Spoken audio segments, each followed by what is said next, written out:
Welcome to the Department of International Education. I see it says there Laurance Splitter, not anything else. My name is Mark Mason. I'm the head of the Department of International Education. A number of our colleagues are here, including our former head Bob Adamson, our associate head Lam Chiming, and a couple of other members, and one of our honorary profs here as well, Ronald. As you can see, we do things very well and with a touch of class in the department. I think the music's going to stop at some time, but let me introduce to you Laurance Splitter. Laurance is actually a former colleague of ours who retired from our department a couple of years ago. Laurance ought to need no introduction, but perhaps some of you haven't met him before. He's almost the world guru in philosophy for children, actually.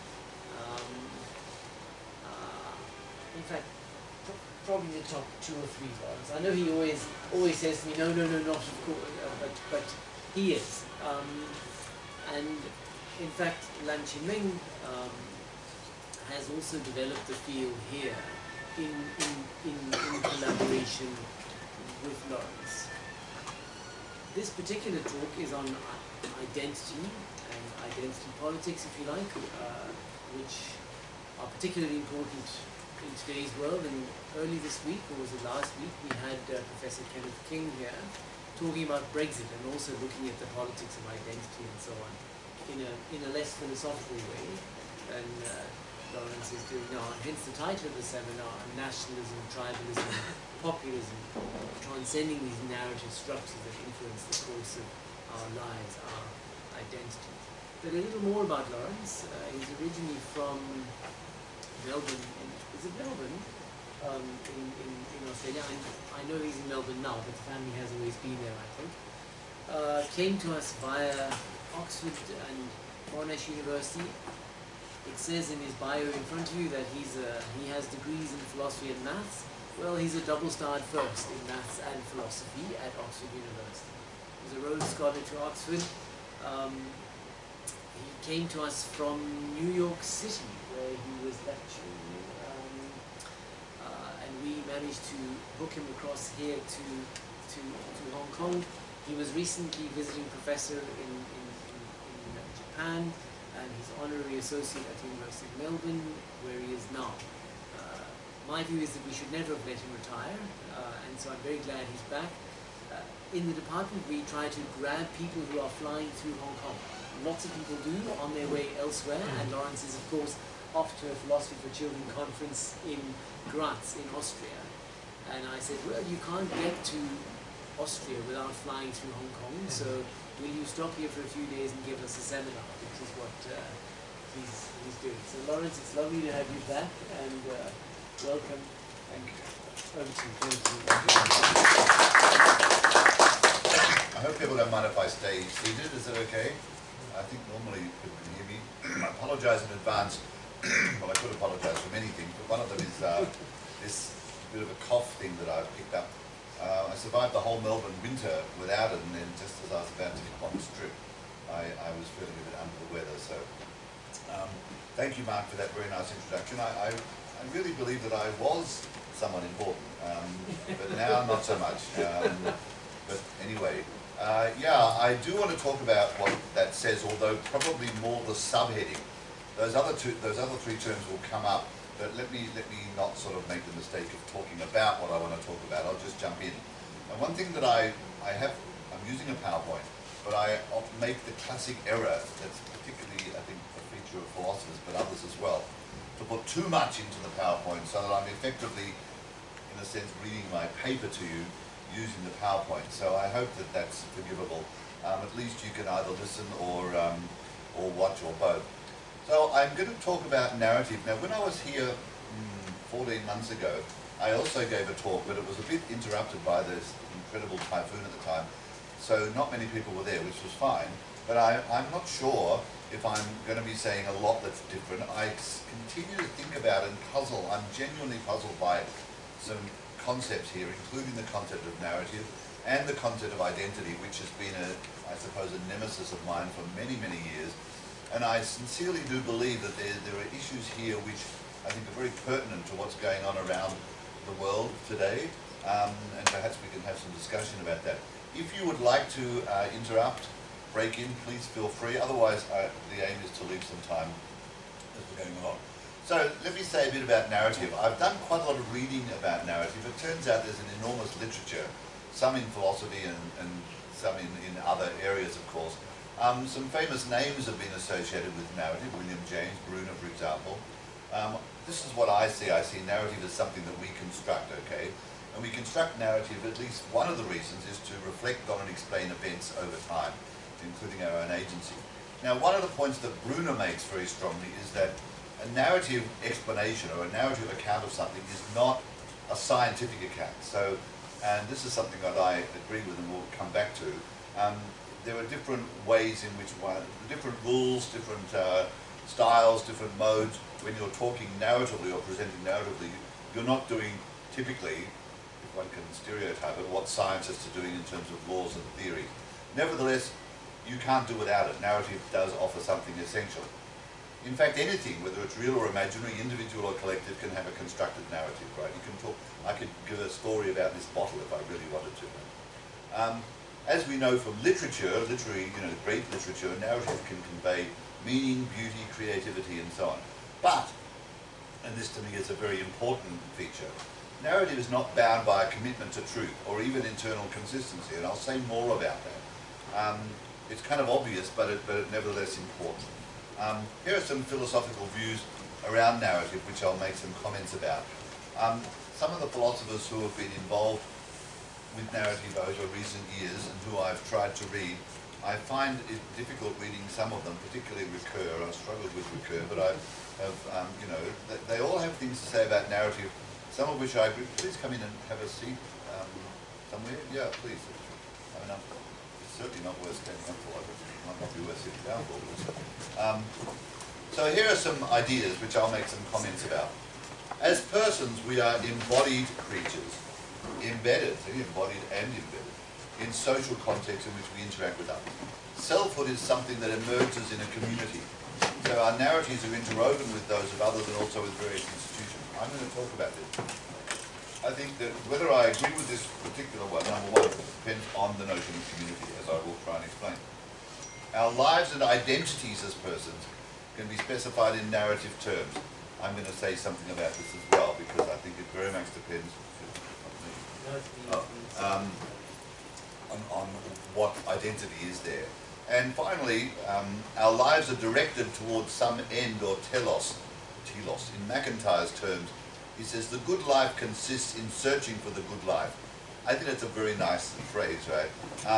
The unity of a human life, in his words, is the unity of a narrative quest. Now, I just want to say about those three things, those three claims, and I will say a bit more about them. As I said, number one depends on the sense of community.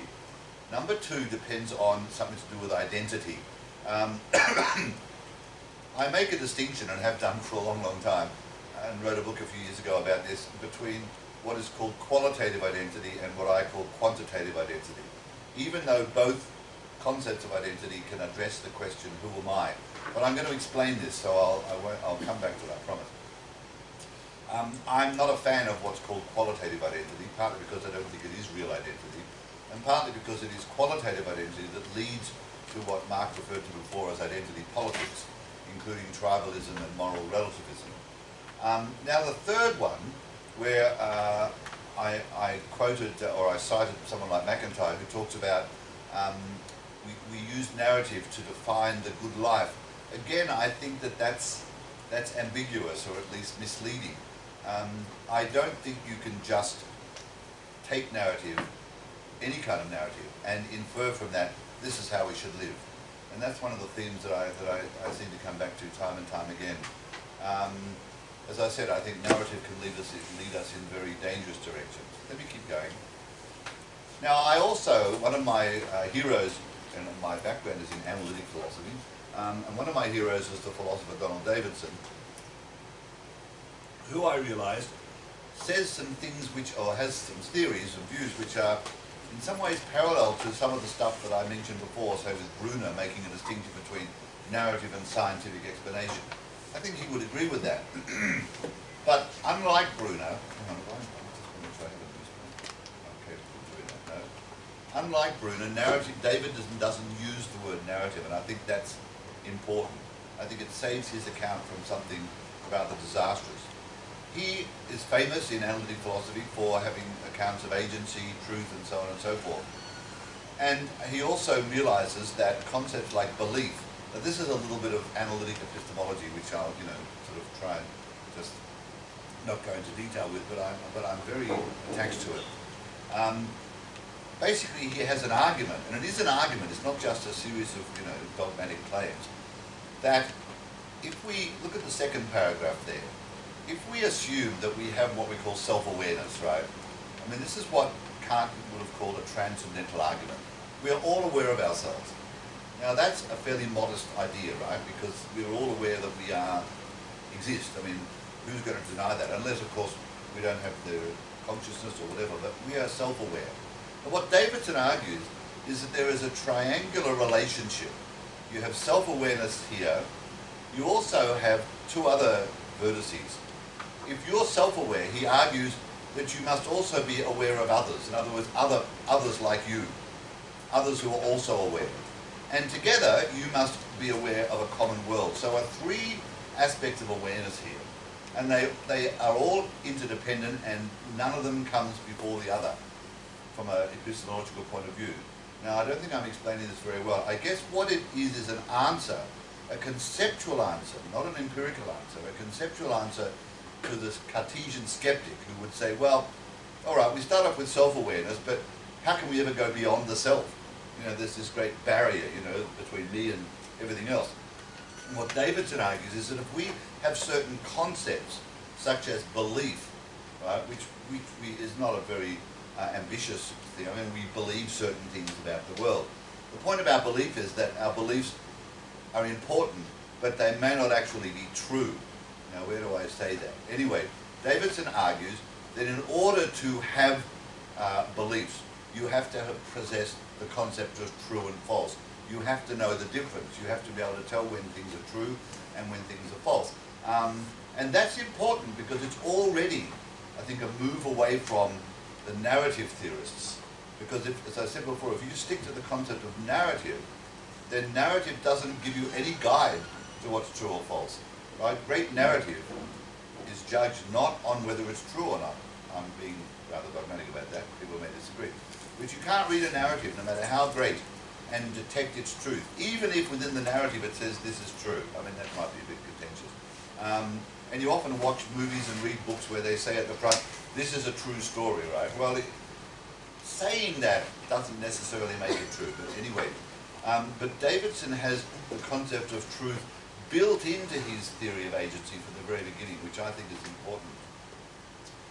Because narratives can be so emotionally compelling, we are often unwilling to have them corrected. And this is now something which I think we can observe going on in all sorts of places around the world. I don't know why I have this thing that I keep missing out things, but I don't. Just let me look for 1 second, sorry.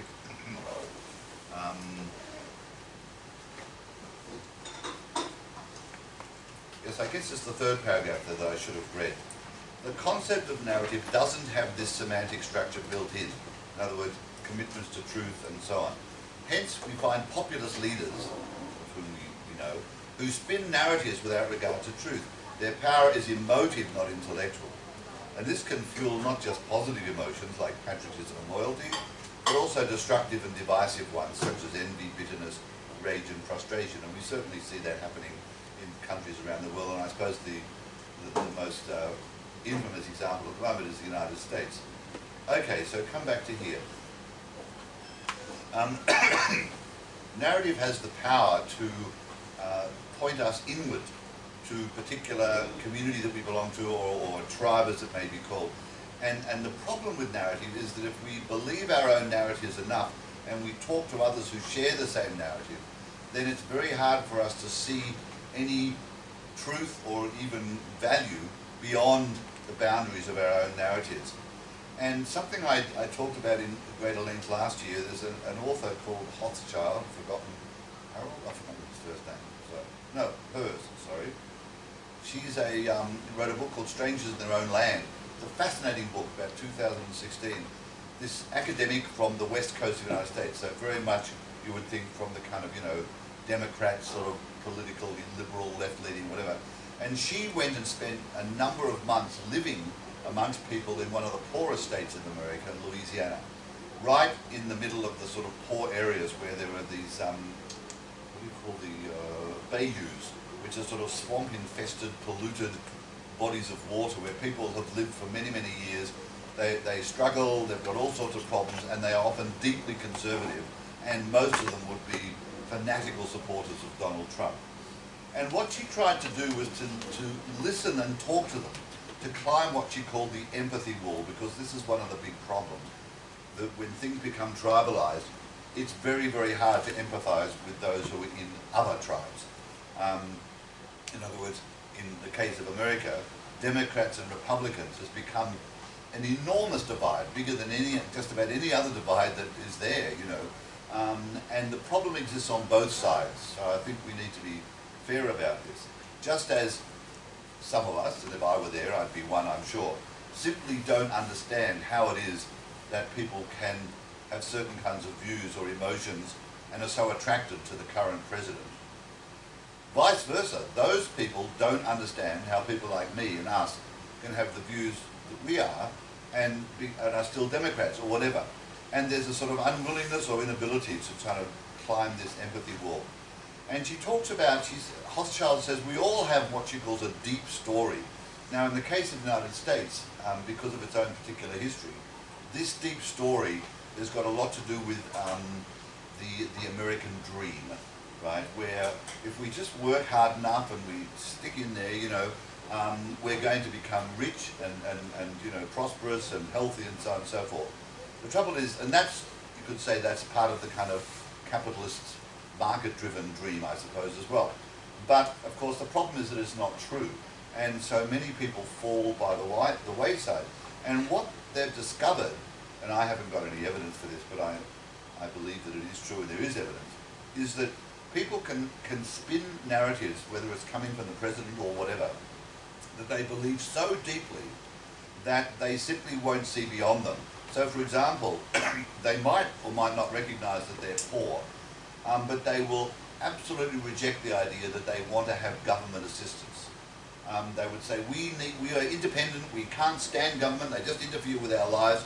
But in fact, the state of Louisiana is the biggest single recipient of government assistance in the whole of the United States.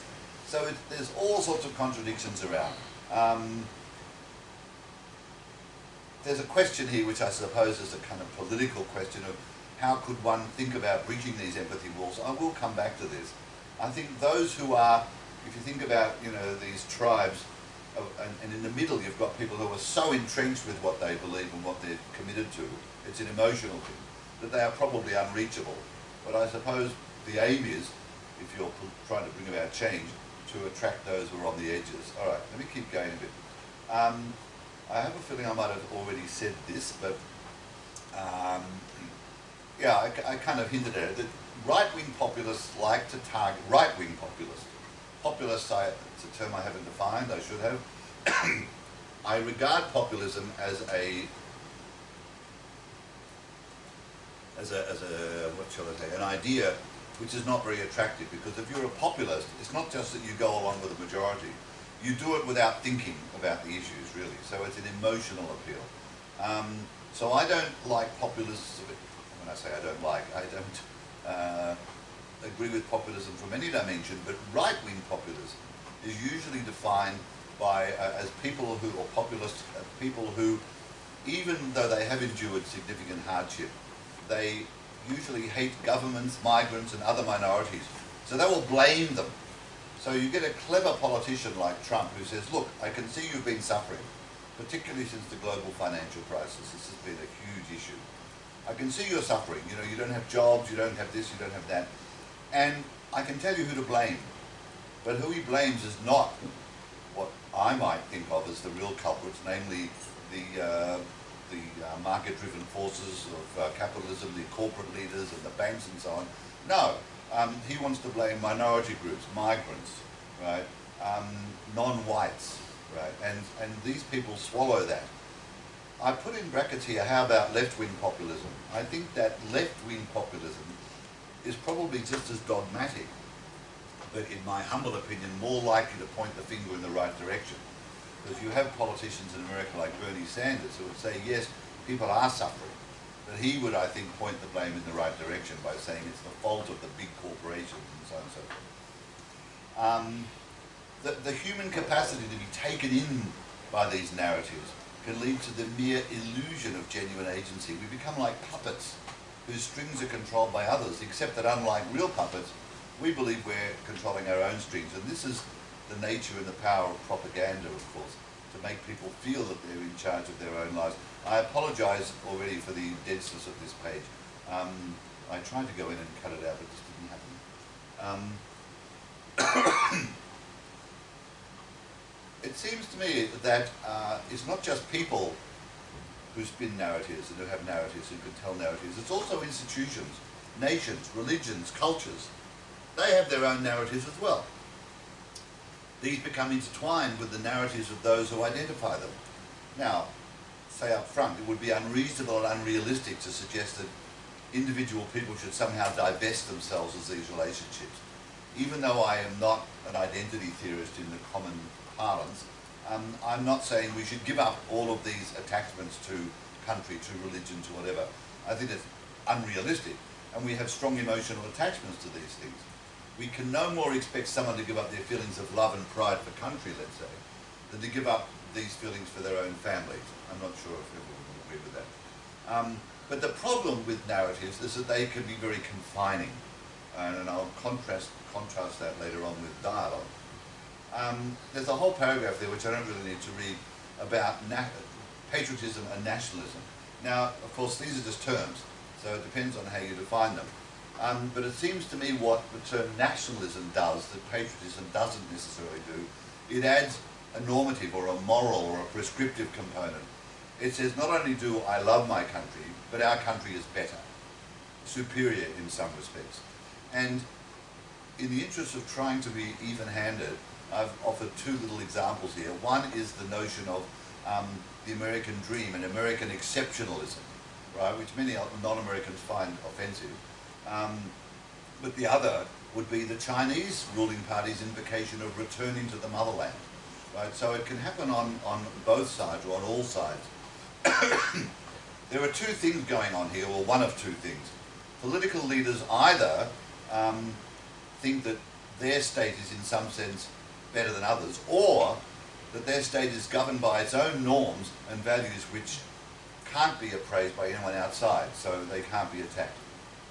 But the question for me is, how should we determine the course of our own lives in relation to these intertwining narratives? So we've got these narratives, whether they're explicit or not, right? These narratives connect us to others, connect us to the institutions that we associate with, and so on and so forth. They're, if you like, historical, but not always accurate, and maybe just downright false accounts. I want to argue that narratives can never have what I would call normative or prescriptive power. You always have to ask the question, well, how do I live my life given these narratives? I'm going to try and take what I call a more optimistic tone. I have a view of what we might call persons or personhood. Philosophers like talking about persons in the plural, right? Because we're not just talking about people as a bunch, but what it means to be a person. And, excuse me, I can't avoid discussing this here. I can't avoid getting into a little bit of, if you like, semantic or analytic theory and philosophy of language. And I'm going to have to say something about identity as well.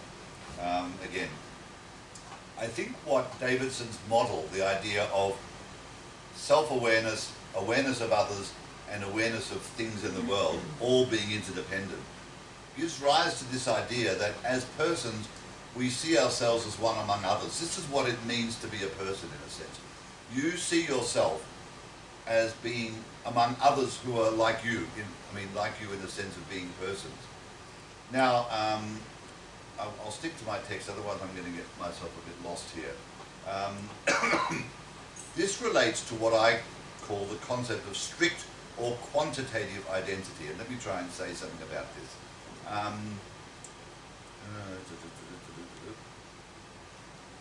Okay. Let me just catch my thoughts for a second. We use language, this is the second thought point here, including descriptive language. When we talk about not just persons, but any objects in the world, the way I see strict identity, what I'm calling quantitative identity, perhaps I should make this clear. Everything that exists has its own identity. But the common view of identity, in other words, outside particular philosophical domain, the common view of identity is that the identity of something is basically defined by its various qualities. So your identity is going to be defined by the things that are important to you, for example, your nationalism or your religion or your this or your that. They make up your identity. Now, and that's what we call qualitative identity, because those things are qualities. You're an Australian, you're an American, you're a Chinese, you are Christian, you are Buddhist, whatever. And they are qualities that you have that are particularly important to you. And there is this view, as I said, which is pretty widespread, that they constitute our identities. Now, I think that's very misleading. It is true that we identify with these things. We may identify very strongly as whatever, Chinese, or maybe for many people in Hong Kong, not Chinese, whatever. But these are very strong forms of identification, but it doesn't follow from that that we can infer that they are our actual identities. For me, strict identity is a much more, if you like, modest, humdrum notion that everything in the world, whether it's a person or an object, has its own identity, and it's got nothing to do with, well, I shouldn't say nothing, but it's got almost nothing to do with the actual qualities that it has. So if I want to talk about an object like this wallet, I need to, if I want to say something about it, it's true that I use language to describe it. I will say that this wallet is brown, it's roughly rectangular, it's old, blah, blah, blah, hasn't got much money in it, etc., etc. But what's really important from a semantic point of view is that I also need to be able to pick it out. It's not just describing using language, because of course those sort of terms, being brown, being square, not having much money in it, well, although it's designed to hold money, that's just what wallets are. So that could pick out any wallet. I need to be able to pick out this wallet. And doing that is, if you like, a referential act. It's something I have to do. And in order to do that, I need to be in the same frame of reference as the object in question. So the identity of this thing is very much connected to who I am. And I identify it as something which I don't know anything about its history. It was made in a certain place, blah, blah, blah. One of these days it'll fall to bits. But its identity is not just describing what its qualities are, but very much to do with how it's situated in terms of me being in space and time, or my referential framework. I'm sorry I'm not able to say that in a clearer way. I'll give you an example though that may help. Let me switch to this. What I call strict identity, and it is relevant to my overall theme. Regarding ourselves as situated in the same referential framework as other persons and objects is crucial to our ability to identify each and every object, including ourselves. Not just as identical with itself. This is one of the things that's always puzzled philosophers. There's something about identity which is trivial. A equals A. A thing is itself, right? I mean, that seems to be saying nothing. But also, things that remain distinct and retain their identities over time and are distinct from every other thing. Now, the philosopher David Wiggins, who is another analytic philosopher I worked with years ago, has this expression that every object is what he calls a this such. The this refers to the fact that you have to be able to pick it out, and the such refers to the fact that it will have qualitative properties. So in referring to a person, I need at some point to go beyond describing her, using qualitative language, right, to actually referring to her, perhaps by pointing and saying her, right, that person there, or my mother, his auntie. And I've just added recently in bold, I can construct a narrative about my mother, is what I would say, but neither she nor I, as persons, are constructed or defined by the narrative. So we are in charge of our narratives, we don't get constructed by them. Let me give you an example. I read a short book some months ago written by an Indigenous Australian academic named Stan Grant, who's quite famous in Australia, but he happens to be Aboriginal, Indigenous. And I read this book very puzzled for a long time, because he seemed to me at first to be saying two things at once. He makes it clear that he doesn't want to have anything to do with what he calls identity. He says identity entraps you, it enslaves you. In other words, if I give myself a label, and he was speaking about having to fill out census forms where he had to say, am I this, am I that, you know, am I Indigenous, am I, and so on. And he resented that. He said, this is enslaving, it's not liberating. So every time you had to give a label, or what you might call a qualitative term to who you are, he found this the opposite of liberating. And yet, it seemed to me clear that he did want to talk about his identity.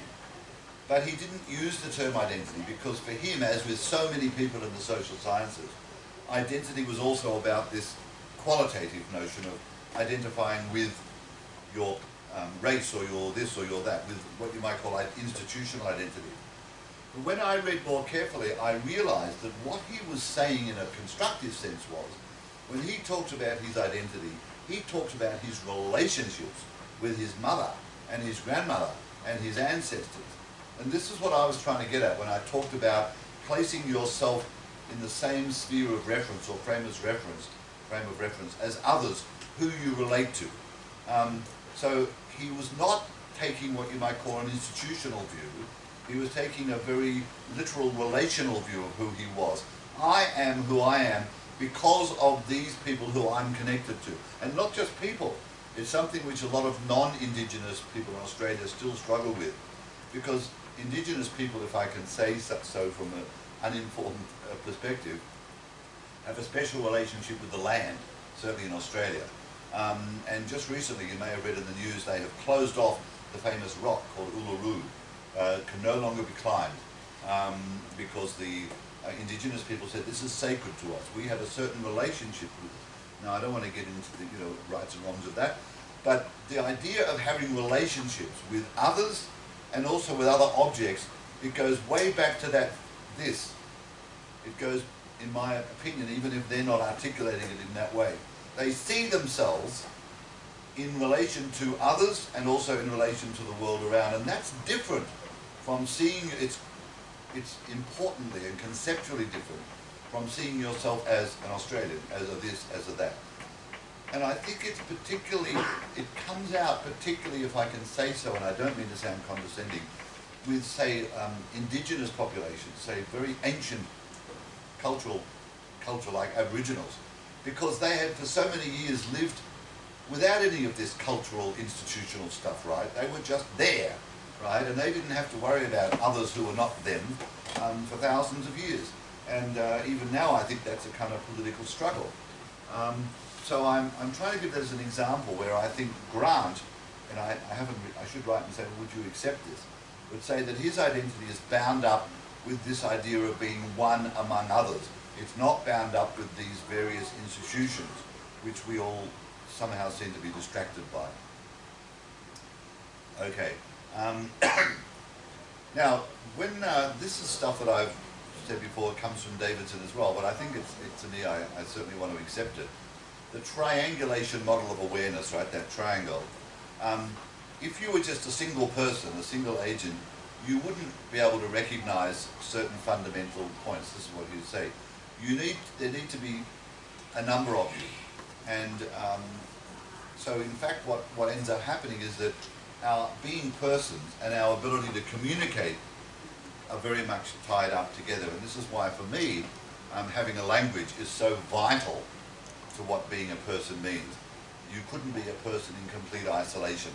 First of all, you wouldn't learn a language. And secondly, I see language as being a hallmark of what being a person is. Now, just to add a little parenthetical comment here, am I saying that only human beings, therefore, are persons? No, I'm not. I'm saying if it turns out, and science is sort of dabbling with some of these ideas, that there are non-humans that have a sufficiently powerful language, maybe dolphins, I'm not sure. I have my doubts, but if it should turn out, then I'm quite happy. Everything I'm saying fits with them being persons. If they have a language, and in a language in a rich sense, not just a few squawks and so on. So this is not a species-specific view. I don't think I can be accused of speciesism. I'm open to the idea that there may be aliens out there who will not be humans, but they'd be persons. The same with maybe computers and robots. I don't know about that. Going on from the notion of there needs to be more than one of us, you get the concept of community. And so let me, I'm nearing the end now by the way, let me say something about this notion of community, because I think it's a term that means different things to different people. And I've got, I suppose, three senses that I'll introduce. First of all, there is a fairly innocuous use of the word community, which I don't find particularly meaningful. And people say, well, the gay community, the Australian community, the neighbourhood community, anything just about can be a community. And you wonder, what the hell does that mean, right? And this is, as long as you can find some property, such as geographical or scholarly or whatever, this can be a community. Okay. More serious is the idea that communities function as what we would call identity groups. And this is the view that I'm criticizing, right? That such groups bind their members to a predetermined understanding of who they are and what is important to them. Here's a quote from Alistair McIntyre. The story of my life is always embedded in the story of those communities from which I derive my identity. And you may think that I'm not being consistent here, but I want to say that I don't think we do derive our identities from the kinds of communities that people like McIntyre and also Charles Taylor have in mind. Taylor has written, for example, that we identify with our nationhood or our tribe or our culture or whatever, and from this we get our identity. And I think that's what leads to the kind of tribalism that we see. The view that I'm promoting, if you like, about identity, and I'll say this, well, in case I don't say it again, is that it's not limited by being a member of any particular group. You can have an identity with any other being, right? In what I mean, sorry, that's wrong. You can have a relationship that empowers your own identity with anybody, beyond any tribal boundary. So I've rejected the idea that our identities, and especially our moral compasses or our morality, somehow comes from them. So I'm not very sympathetic to the idea that a given nation will have its own moral code or its own value system, and it can't be questioned, because I think that, I'm not really arguing this, but it's tied up with what I'm really going on about, that morality has to do most fundamentally with being a person. Persons and morality go together. And when we talk about theories of morality, whether they come from, well, religion is a bit tricky, but if you think about the great ethical theories through history, of which I know only a little from a great distance, because I don't regard myself as an expert on ethics, or as I sometimes say, I don't regard myself as a moral philosopher, but that's a bit ambiguous. But you think about Kantian ethics, you think about utilitarian ethics, you think about Aristotelian virtue ethics, and even, dare I say, Confucianism. I propose, or I submit, that when those great thinkers were proposing their view of what it means to be ethical, they were not thinking of this particular group. Kant wasn't talking about Germans. Aristotle wasn't talking about just ancient Greeks. Confucius surely wasn't just talking about the Chinese. They were talking about people. This to me is quite important. And so their theories, whether you accept them or not, seem to me to be revolve around this idea that it's persons that carry morality.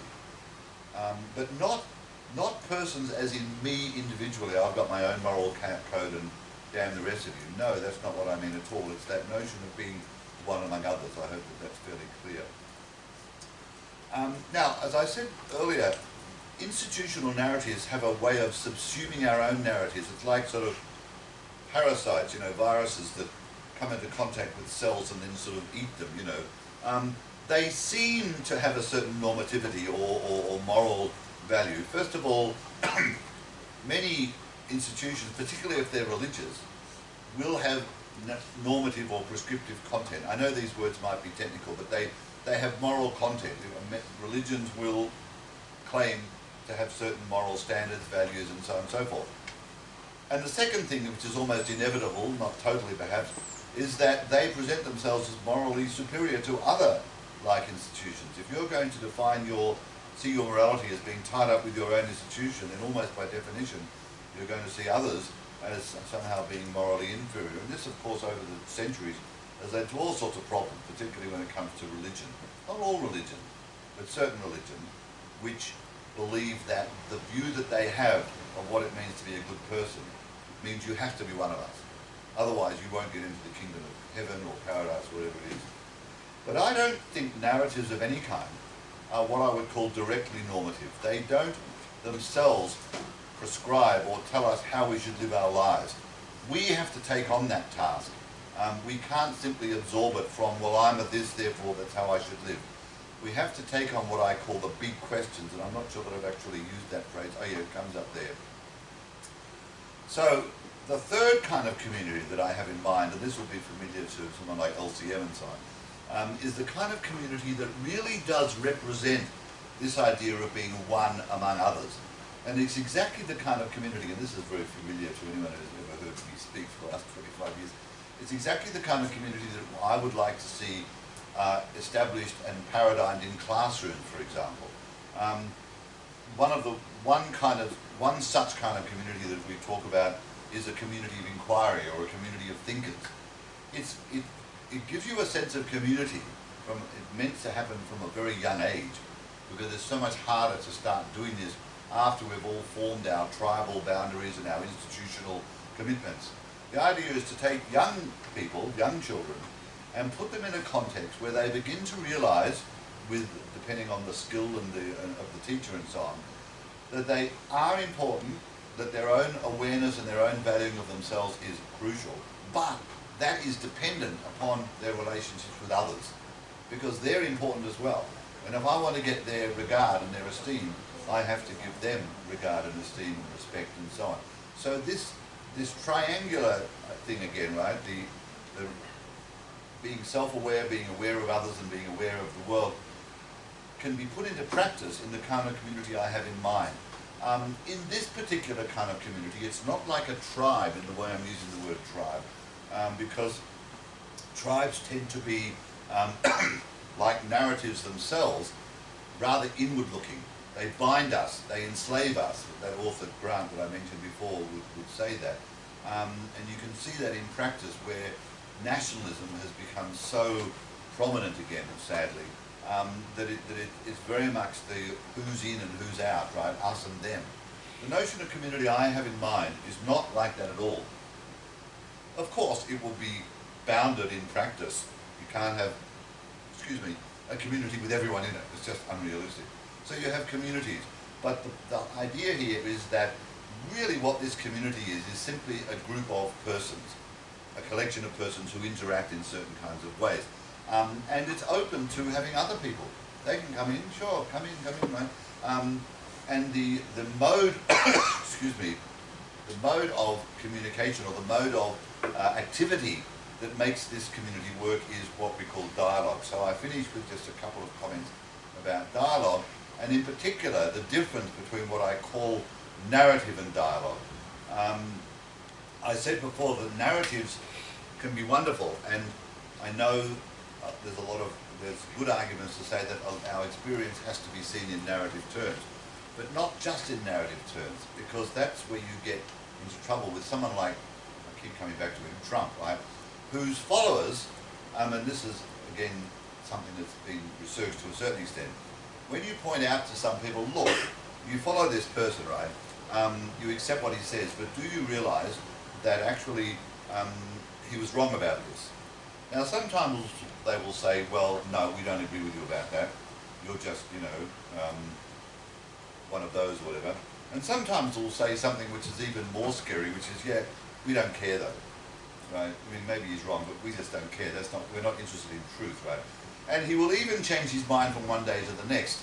In other words, contradiction. Now, people who have studied logic will know that contradictions are very nasty because they tend to negate the entire theory you're working in. Once you start accepting contradictions, saying P one day and not P the next, you've got problems. But narrative can do this, and people can still swallow it. I could write a narrative full of contradictions if I wanted to. It could be a bestseller. But dialogue can't do that. Dialogue has certain conditions. Again, apologies for the denseness, I'll just quickly summarise them. First and foremost, what I call dialogue, which, like narrative, is a communicative mode, but of course, when you think about dialogue, I always think like this because there's more than one person involved. The narrative could be something that's told or given to people and it's just there, but dialogue is something active. Yes, Ronald? I have a question. What if narrative construction is itself a process of dialogue? Well, I mean, part of this is terminological, right? I mean, because people can use the word dialogue in various ways. I think, okay, what I think is that we are stuck with narratives. What we can do, and I believe what we were obliged to do, particularly in educational contexts, is to infuse these narratives with dialogue, at least some of the time. So instead of just, for example, in school, getting kids into classrooms and giving them the narratives of their society or of their discipline, right? Here's the narrative from science. Engage them in dialogue about it so that they, in turn, can say, well, this is the narrative that's our inheritance. Now, let's question it. Let's think for ourselves about it. Let's talk about it. Whether that's about, subjects in school curricula or just about life itself. So we're going to have these narratives as part of our inheritance. But I guess it's like, I said this somewhere but I didn't read it out, it's a bit like the old distinction in moral philosophy between is and ought. Narratives can tell us what is, if you're lucky, because sometimes they're false. But they won't prescribe what should be. That requires work. We have to talk, among others, about questions like what kind of life should we be leading, what's worthwhile, what kind of world do we want, and so on and so forth. Now, it's kind of trivial in a way. It's not deep ethics. But it seems to me that's what dialogue involves. I don't know whether I've answered that, but I'm almost finished here. So dialogue is bound by a commitment to, or at least an awareness of consistency, and the dangers of contradiction. And this enables in a dialogue, and I'm thinking here of the kind of philosophical dialogue that some of us have been involved in with young people, but also older people, where you can ask people to think about what they've been saying. How does that follow when you said that, right? What are you assuming there? Are you two saying the same thing? Now, if you were just talking in narrative terms, where you didn't care about truth or consistency or whatever, those questions could be just shrugged off. And people say, oh, I don't know, it's just my view, But if you're engaged in dialogue, you can't just shrug them off. Reciprocity and equality of status, rather grandiose terms. But the point here is to make sure that everyone has a voice, even those who don't speak loudly and who are in otherwise disempowered.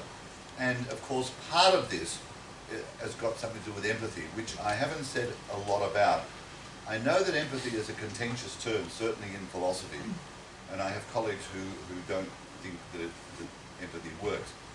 But it seems to me that you can go quite a long way with empathy because it allows us to transcend certain boundaries if we really let them. In other words, I might look at someone who's spouting, I look at the sort of people who go to those, parades, the things that Trump holds, every time he gives a talk he has this, it's like an electioneering, whatever. And I think, what's wrong with these people, right? It may be a fair question, but the challenge is, can we find a way to talk to each other? Can I somehow put myself in their situation to see what life is like for them? Now, in fact, I'm not sure that I can, and I'm not sure that even if I could, whether they could do the opposite by put themselves. I think there are real problems once we grow up and have our own histories of being stuck with these narratives. It's a real problem.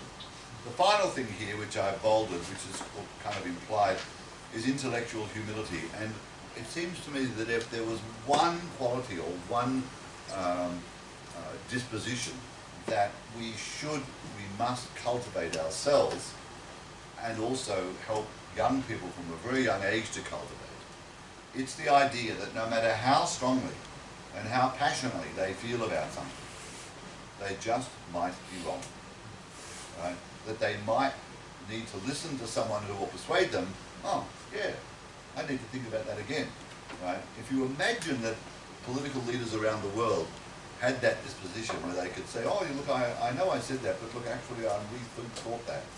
But in fact, it's something that empirically doesn't happen, certainly not in politics. And I think as we get older and older, it becomes hard for all of us. And as I do like to add as a kind of a joke, this point about the importance of intellectual humility, of course I could be wrong about that as well. Almost at the end. Well, this is a point that I just throw in, although I think it's important. Dialogue is not just about communicating our thoughts. The real thing about dialogue, when you go back to that triangle, is that it influences who we are, because you listen to others and you hear what they say, and that informs your thinking. This ties in with, say, empirical views of people like Vygotsky, again, which I'm not an expert on, but I know enough about.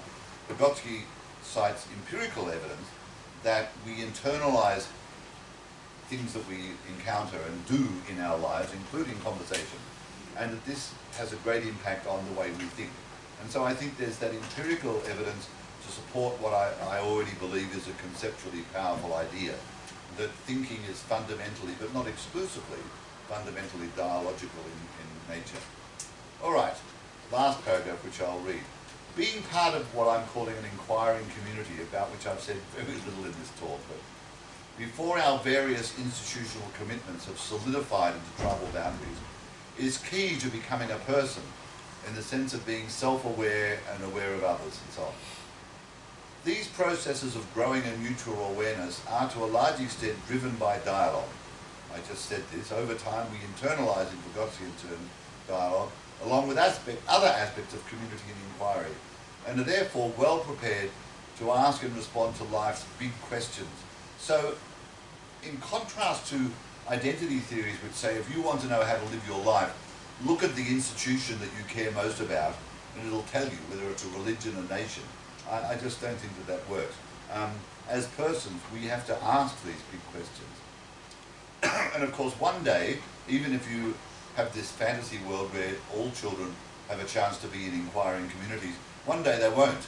They'll be out there in the world by themselves. So they need to internalise what's going on so they can live lives as full persons, I would put it.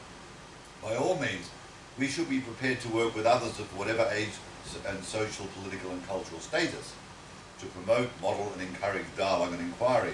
But as I've said, it becomes very difficult because cultural and tribal barriers are formidable obstacles, and we should do all we can to prevent them from arising in the first place. To prevent them from arising in the first place by getting education right. Of course, the downside to that is that education in terms of schooling and so on is controlled by and large by governments and rich people. And one could argue, perhaps a bit cynically, that when they realise the importance of the kind of education I have in mind, they would deliberately do everything they could to avoid it. Because many of the people who are currently in power do not want thinking populations, right? They rely on populism, and people who are not going to think will just take on board the narratives that they're given to.